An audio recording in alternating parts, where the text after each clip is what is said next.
Well, the clock is winding down in yet another government shutdown, and there's nothing the Democrats want more. Trust me, that's what they want. They're hoping they can play political games with the new Speaker of the House, Mike Johnson, and blame Republicans for some imaginary damage done to the country because they cannot shovel billions of dollars down some rat hole for a few days.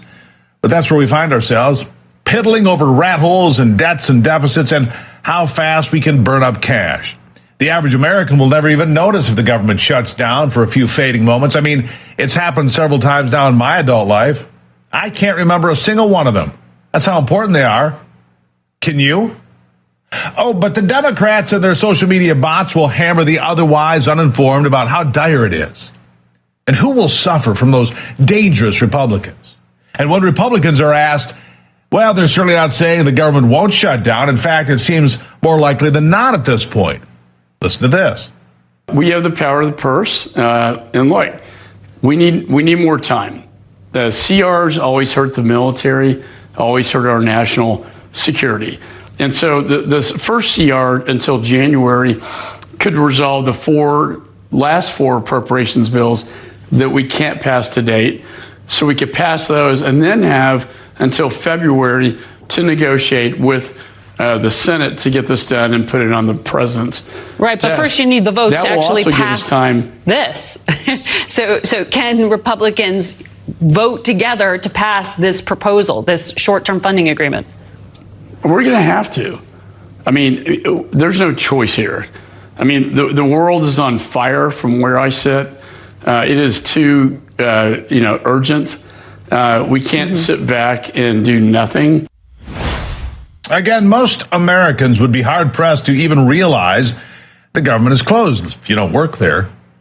That is, if it happens at all, because usually it's a lot of demonizing and finger-pointing, hand-wringing, and then poof, nothing happens. But what Americans are familiar with is the economy and the state of their own financial situation.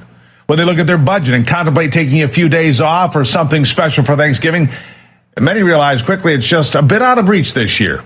And millions more reflect on where they were just 3 years ago, here in America, before Joe Biden and his socialist zealots took over. And by wide margins, they reject the economic policies, failing policies of this president and his puppet masters. But lots of Democrats still don't seem to get it. They think this is the best we can do. Here we are, utopia. Newsflash, Bidenomics is a failure. Bidenomics is crushing people, and apparently that's why Joe Biden should remain in office. It's a strange argument to me, but it is actually one being made by the left. Listen. The president said nobody should have to work 2 jobs to stay out of poverty. This woman has 3. Yes, 14 million jobs, but how many people have to work 2 of them to stay afloat? Labor Department numbers came out for the third quarter. Nearly 8.4 million people in this country are working at least 2 jobs. That's the highest number since 2019. So when people are looking for that economic shift, they don't feel it. To that woman, you say what? Yeah, I'd say that that's precisely why we need another 4 years to continue to finish the job, right? I think it's important, too, that the president, of course, wants to get all of this done, but we have to be honest about the brick wall of MAGA extremism that we continue to run into when we're trying to get things done for the American people. Yeah, you see, it's all MAGA Republicans' fault. We need to finish the job. I think what he's saying is they need to finish us off. But it's those MAGA Republicans, the ones that are destroying the economy. Good grief. If Biden was just allowed to step in and spend billions more of your tax dollars, then everything would just be great. It'd be roses and rainbows. But wait. I thought only a few weeks ago these same people were saying that the economy is great. Americans were just too stupid to understand and notice. And the only problem the Biden administration had then was how they were explaining their great success to all Americans.